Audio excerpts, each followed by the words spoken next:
Hello guys, আজকে আমি চিংড়ি মাছে ভাপা করব। তাই আমি চিংড়ি মাছ বের করে নিলাম ফ্রিজ থেকে। বের করে নিয়ে দেখো বন্ধুরা, আমি চিংড়ি মাছ বেছে নেব। এই গোটা চিংড়ি মাছ দেখতে পাচ্ছ বন্ধুরা।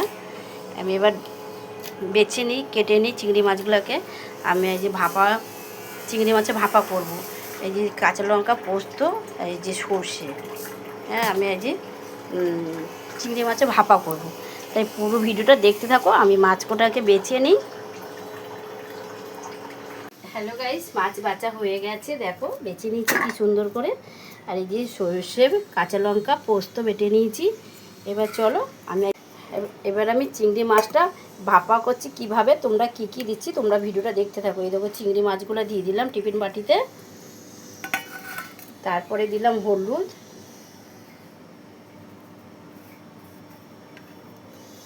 তারপরে দিলাম সর্ষে, তারপরে পোস্ত, তারপরে নুন দিলাম স্বাদ মতন, তারপরে সর্ষের তেল,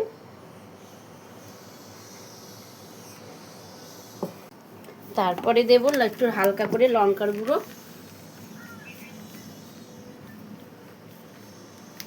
গণেশের লঙ্কা গুঁড়োটা, তারপরে একটু হালকা করে বাটি ধোয়া অল্প করে জল দিয়ে দেবো। জল বেশি দেবে না, অল্প দেবে। তারপরে এটা মেখে নেব, ভালো করে মেখে নিয়েছি। তারপরে গোটা কাঁচা লঙ্কা লাল আমি একটু ভেঙে দিলাম। এবার আমি টিফিন বাটিটা বন্ধ করে দিলাম। এবার আমি জল দিয়ে দিয়েছি, বসিয়ে দিয়েছি। এবার আমি জলের মধ্যে এটাকে আমি না ডুবে যাচ্ছে, কারণ বন্ধুরা এর মধ্যে আমাকে দিতে হবে, ভুলে গেছি,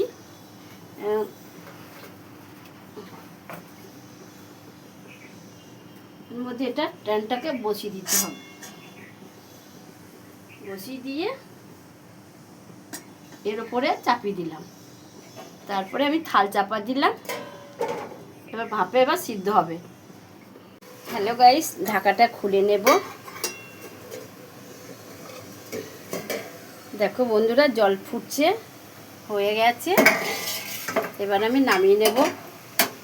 অনেকক্ষণ হয়ে গেছে, এবার আমি বন্ধ করে দিলাম। হ্যালো গাইস, আমি খুব সাবধানে নামাচ্ছি, আমার হাত কাঁপছে।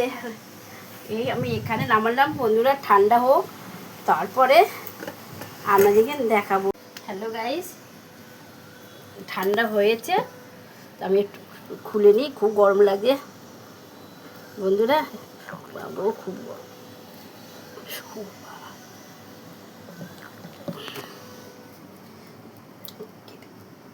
হ্যালো গাইস, খুলে গেছে, বহুত কষ্ট করে খুলেছি। এই দেখো চিংড়ি ভাপা। আমি এবার ভাত বাড়বো, ভাতের সাথে নিয়ে খাবেন বন্ধুরা।